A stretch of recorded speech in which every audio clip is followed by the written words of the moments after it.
Merry Christmas.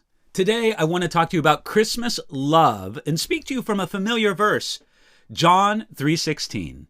There we read this.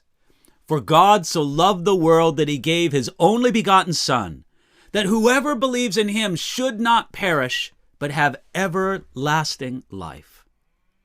John 3:16 has been celebrated for a long time as a powerful, succinct declaration of the gospel. Of the 31,373 verses in the Bible, it might be the most popular single verse ever used in evangelism. From John 3:16, we learn the amount of God's love. For God so loved. This means that there was a significant amount of love. The idea of so loved is connected to the idea that he gave.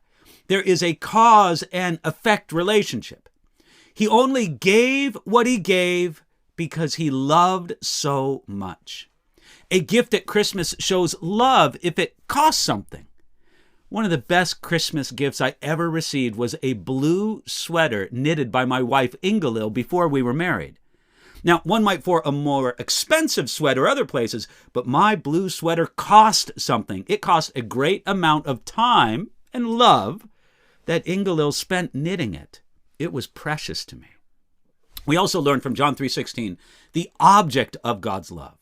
For God so loved the world. God did not wait for the world to turn to him before he loved the world. He loved and gave his only begotten Son to the world even when the world was still the world.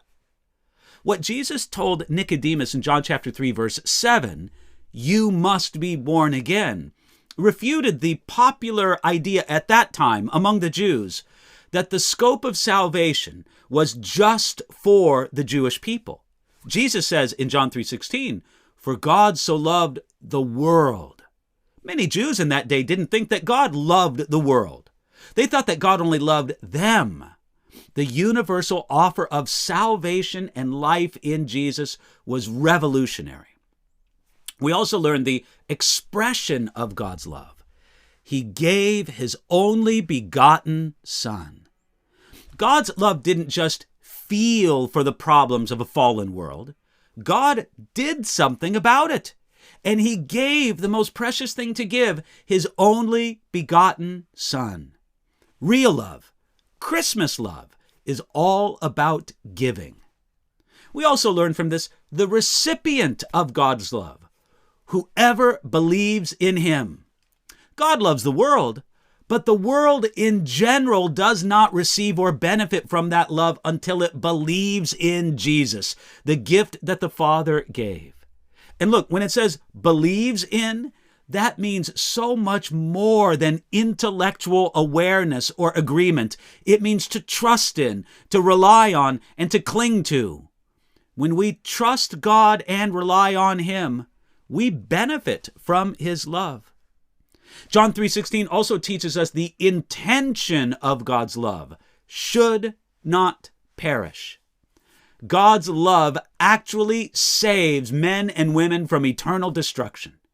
He didn't give suggestions for self-improvement or ideas for personal transformation. No, Jesus said, come to me, look to me, and I will save you. John 3:16 also teaches us the duration of God's love. It promises everlasting life. The love we receive among people may fade or turn, but God's love will never change. He will never stop loving his people, even until the furthest distance of eternity.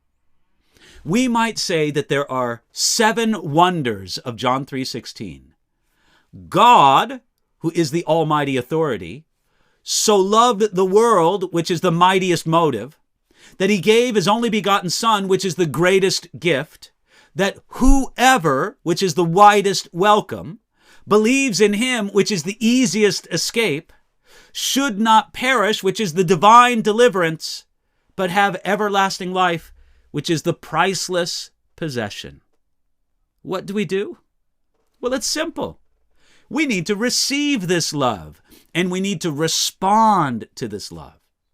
Make it a Christmas of true Christmas love and receive his love today.